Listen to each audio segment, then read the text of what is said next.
अस्सलाम वालेकुम। आज बात करूंगा हरीम शाह की बेहुदियों के हवाले से कि ये कौन सी बला जो है वो पाकिस्तानी सियासतदानों के सर पे आ पड़ी। इससे कबल वो वजारत ख़ारजा के ऑफिस में पहुंच गई, फिर कुछ सियासतदानों को उसने जो हमने वीडियो देखी उनको तंग करते हुए नज़र आई। और अब शेख रशीद साहब जो कि कंवारे हैं, अभी तक शादी नहीं हुई, और उनके बड़े बोल्ड किस्म के जो बयानात थे वो मीडिया में देखने को हमको मिले। और दूसरी जानिब ये भी देखना होगा कि इस हरीम शाह के पीछे है कौन।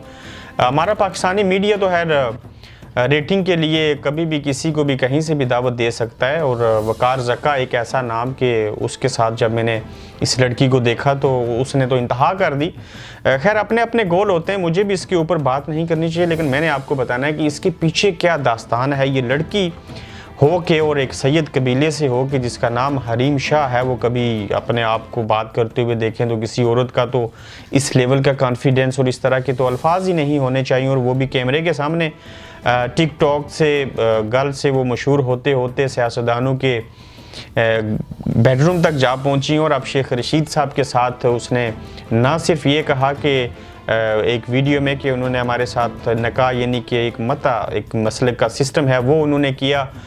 शेख साहब की अगर माजी की बातों को देखें तो इवन उन्होंने बिलावल जैसे लड़के के बारे में जो लीडर के बारे में जो अल्फाज बोले, अगर उनको सामने रखा जाए तो शेख रशीद साहब बेहुदगी करने में और बदतमीज़ी करने में और अपने आप को मीडिया के ऊपर देखने में उनका भी कोई सानी नहीं है। वो हमेशा डिस्कस होना चाहते हैं। वो ये समझते हैं कि शायद मैं एक बहुत बड़ा अफलातून हूँ, जिसकी वजह से जो प्रोग्राम है टीवी चैनल्स की उनको रेटिंग मिलती है, उनको पैसे मिलते हैं। लेकिन हरीम शाह उनके बेडरूम तक पहुंची, और ये जितनी भी हरकतें हो रही हैं इसके पीछे भी एक लॉजिक है। इसको हायर किया गया किसी की तरफ से। वो मैं सिर्फ ये नहीं कहूँगा कि वो कोई पॉलिटिकल पार्टीज हो सकती हैं, शायद इस तरह के स्कैंडल्स बाकी पॉलिटिकल पार्टीज के भी सामने आए। बेसिकली हम लोगों को एक इशू से दूसरे इशू के ऊपर डाइवर्शन पे लगाने के लिए ये हरकतें करते हैं। ऐसी चीज़ों को मैनेज किया जाता है जैसे एक मूवी का स्क्रिप्ट होता है। टाइम आने के ऊपर इन चीज़ों को पॉइंट रेस किया जाता है। जब वो सामने आती हैं तो फिर जो उनके साथ होते हैं उनको समझ आती है कि दरअसल हुआ क्या।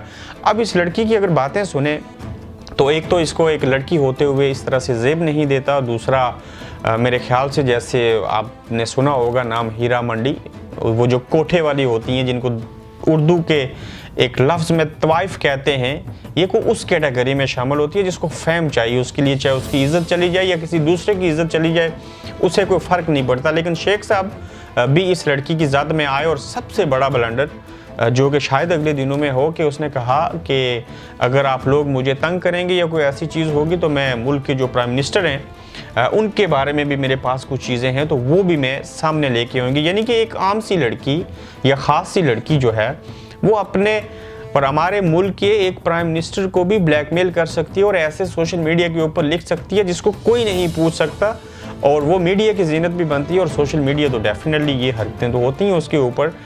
लेकिन ये जो कुछ भी हो रहा है इसके पीछे कुछ लोग शामिल हैं। ये लड़की उनकी एक आलाकार है, सियासतदानों को ही बदनाम किया जाता है। समझ नहीं आती कि हमारे मुल्क के अंदर ये जो सियासतदान है इंसानी शक्ल में, यही सिर्फ चोर हैं क्या? यही लोग सिर्फ करप्ट हैं क्या? वहाँ पे और लोग ऐसे नहीं हैं और इदारे नहीं हैं उनके बारे में तो ये चीज़ें नहीं आती कि क्यों हमारे जो रहनुमा हैं, जो लीडर हैं, वो चाहे शेख साहब हों या चाहे बाकी लोग हों, मानता हूँ उनकी अपनी भी किसी हद तक गलतियाँ होती हैं, लेकिन उन्हीं को ही करप्ट, चोर, डाकू और इस तरह के तोहमतें उनके ऊपर क्यों लगती हैं? और क्या ये चीज़ें फिर हमारे नेशनल टेलीविज़न का हिस्सा बनती हैं? हमारे टीवी चैनल्स उसको हाईलाइट करते हैं, फिर ये चीज़ें डिस्कस होती हैं। तो देखना ये होगा कि क्या अगले आने वाले दिनों में ये एक लड़की कितने और लोगों को यरगमाल बनाएगी, और ये कितने लोग जो हैं वो इसका शिकार हुए और इस चीज़ का हिस्सा बने, और वो खुद से किस हद तक जो हैं वो इसमें मुलव्वस थे, या ये कितनी गलत और वो कितने सही हैं। लेकिन शेख साहब